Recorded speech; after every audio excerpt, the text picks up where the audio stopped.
Yes breaking news చూస్తున్నాం. తెలంగాణలోని లోక్సభ స్థానాల నుంచి జనసేన పార్టీ అభ్యర్థులను బరిలోకి దింపేందుకు 2 సభ్యులతో కూడిన కమిటీని నియమించారు పార్టీ అధినేత పవన్ కళ్యాణ్. జనసేన పార్టీ సిద్ధాంతాలు, పార్టీ విధానాలపై విశ్వాసంపై ఉన్న జన సైనికులు ఆదివారం ఉదయం మాదాపూర్ పార్టీ కార్యాలయంలో తమ బయోడేటాను అందజేయాలని కోరారు. 3 రోజుల పాటు కమిటీ బయోడేటాలు స్వీకరించనున్నారు. ఇప్పటికే పలువురు తెలంగాణలోని లోక్సభ స్థానాల నుంచి అభ్యర్థిత్వం ఆశిస్తూ విజయవాడ, హైదరాబాద్లోని కార్యాలయాలకు వచ్చి బయోడేటాలు ఇస్తున్నారన్నారు.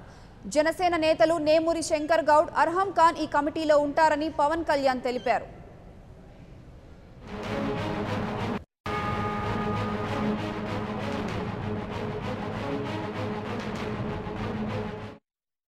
తెలంగాణలోని లోక్సభ స్థానాల నుంచి జనసేన పార్టీ అభ్యర్థులను బరిలోకి దింపేందుకు 2 సభ్యులతో కూడిన కమిటీని నియమించారు పార్టీ అధినేత పవన్ కళ్యాణ్. జనసేన పార్టీ సిద్ధాంతాలు, పార్టీ విధానాలపై విశ్వాసంపై ఉన్న జన సైనికులు ఆదివారం ఉదయం మాదాపూర్ పార్టీ కార్యాలయంలో తమ బయోడేటాను అందజేయాలని కోరారు.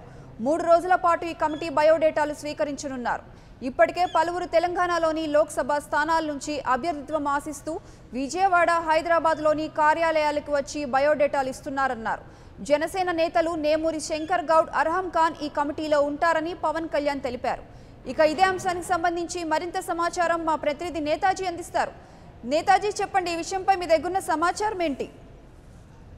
తెలంగాణలోని జన సైనికులకు జనసేన అధినేత పవన్ కళ్యాణ్ శుభవార్తను అందించారని చెప్పాలి. వాళ్ళంతా కూడా ఎప్పుడెప్పుడు జనసేన పార్టీ తెలంగాణలో పోటీ చేస్తుందా అని ఎదురు చూస్తున్నారు. ఈ నేపథ్యంలో తెలంగాణ అసెంబ్లీ ఎన్నికల్లో జనసేన పార్టీ పోటీ చేయలేదు, ఎందుకంటే అప్పుడు ముందస్తు ఎన్నికలు వచ్చాయి కాబట్టి పోటీ నుంచి తప్పుకుంది. అయితే షెడ్యూల్ ప్రకారమే లోక్సభ ఎన్నికలు వచ్చిన నేపథ్యంలో ఖచ్చితంగా పోటీ చేస్తుందని జనసేన అధినేత పవన్ కళ్యాణ్ ప్రకటించారు. దానికి సంబంధించి ఆ 17 లోక్సభ నియోజకవర్గాలకు కమిటీలను కూడా ఆయన ప్రకటించారు. ఇక తాజాగా ఆయన రేపటి నుంచి 3 రోజుల పాటు అక్కడ ఎవరైతే లోక్సభ స్థానాల నుంచి పోటీ చేసేందుకు ఎదురు చూస్తున్నారో ఆ అభ్యర్థుల నుంచి బయోడేటాలను స్వీకరించేందుకు 2 సభ్యులతో కమిటీని ఏర్పాటు చేశారు. ఆ కమిటీలో తెలంగాణ ఇన్ఛార్జ్ నేమూరి శంకర్ గౌడ్ తో పాటు అర్హం ఖాన్ ఉంటారు. ఈ కమిటీ 3 రోజుల పాటు ఆశావాహుల నుంచి దరఖాస్తులను స్వీకరిస్తుంది. అనంతరం ఈ కమిటీ అభ్యర్థి ఎంపికకు సంబంధించిన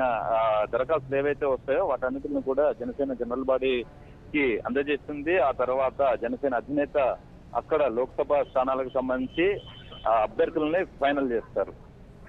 రైట్, థ్యాంక్ యూ నేతాజీ.